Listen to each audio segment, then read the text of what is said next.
Hey everyone, and welcome to the final episode of The Process Season 2. Today, I'm going to be talking to a good friend of mine, Phil Mack, who's a specialist in climbing injuries. Today we're going to focus specifically on A2 pulley injuries. How you doing, Phil? Very well. What about yourself? Yeah, good man. Right, let's do this. Let's do it. Okay. So Phil, as you know, I've had my fair share of climbing injuries in the past. Yep. Specifically hand injuries, A2 pulley injury. For a lot of climbers out there who aren't aware of what an A2 pulley actually is, can you give us an insight? Yeah, sure. First thing to bear in mind is obviously as climbers, the greatest amount of load tends to go through your hands. Hands aren't initially designed for the kind of loads that we apply through climbing. You have what's called a flexor tendon, which comes down your arm, through into your hand and out along your finger to the tip of your finger.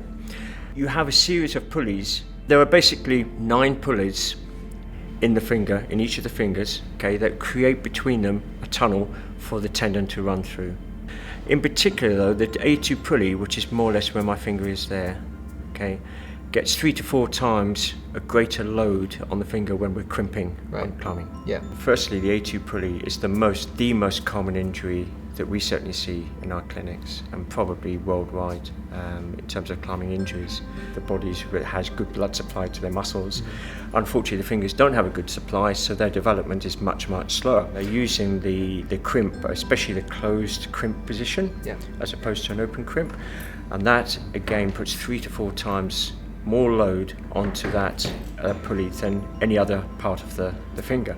The ring finger is the most common finger to get injured, which is quite interesting when you think that the most of the load is applied through the middle finger. But the reason it's the ring finger is because it doesn't have a lot of support on the outside, so the pinky is really not of a lot of help. Mm-hmm. Okay, so now we know what the A2 pulley is and how we can get injured. Yeah. How can we avoid injury? I guess there's one word that describes that across the board again, from beginner to elite climbers, and that is progressions.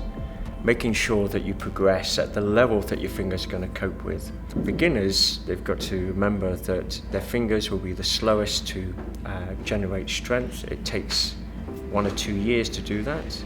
At the other end of the spectrum, once you get to elite level, you work on a project again and again and again, and you might even be hanging on the wall in a particular position, repeating that process. Yeah. And that's when you start to get a weakness occur, and you can start to get, you can tear the pulley. So Robbie, we're going to talk about taping. Yeah. In particular here, I'm going to demonstrate a protection for an A2 pulley. My philosophy is we really avoid taping if we can, especially if you haven't got an injury.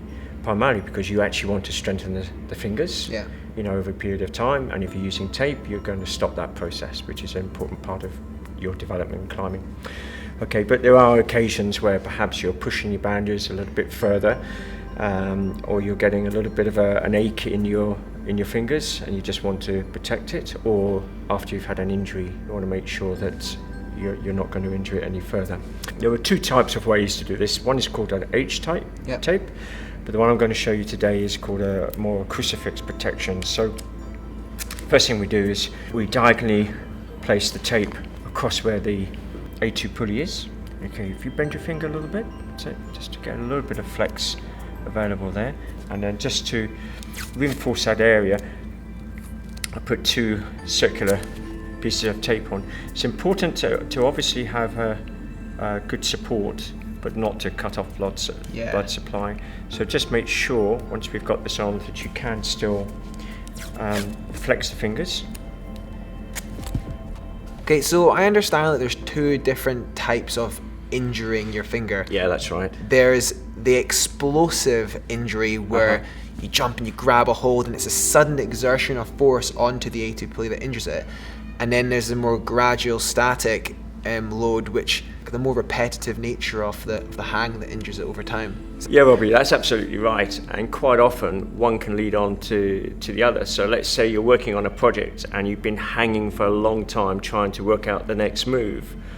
And you maybe had 3 or 4 goes at this, and then on the final go you decide to make the dyno move. Already you've weakened the structure and made it more vulnerable, and then of course you make the dynamic move, and that could potentially injure the A2 pulley. Okay. One of the things you've always said to me, and I've been relieved to hear it when I've injured myself, is for me to get back on the wall as quickly as possible, but obviously to reduce the intensity. Even if it means, let's say you're climbing 7As, Bs and Cs, you might have to go down to only climbing 5s, okay? But the important thing is to keep climbing, because that is part of your rehab. It's just finding the right level. But the important thing is to firstly identify what the injury is, exactly what you've done to your finger. So seek out a professional that can actually give you that information. The bottom line is, over the last 10 or 12 years, I've only seen a few actual ruptures of the A2 pulleys. Even those, with the right kind of rehab, can heal. You can get back to climbing, although it can take some time and you have to be patient. It can take at least 6 months or longer for these to repair. So, as we both know, climbing is a very competitive sport, and just like any other sport, when you're pushing yourself hard, you put yourself in the possibility of picking up little niggles. Yeah, that's right, Robbie. So hopefully from today it's given you a little bit more insight as to what the A2 pulley does and what to do if you start to pick up a niggle, and go out there and get help, and that it's not the end of the world. You will get back to climbing. Yeah, okay. Thanks, man. All right, pleasure. Cheers.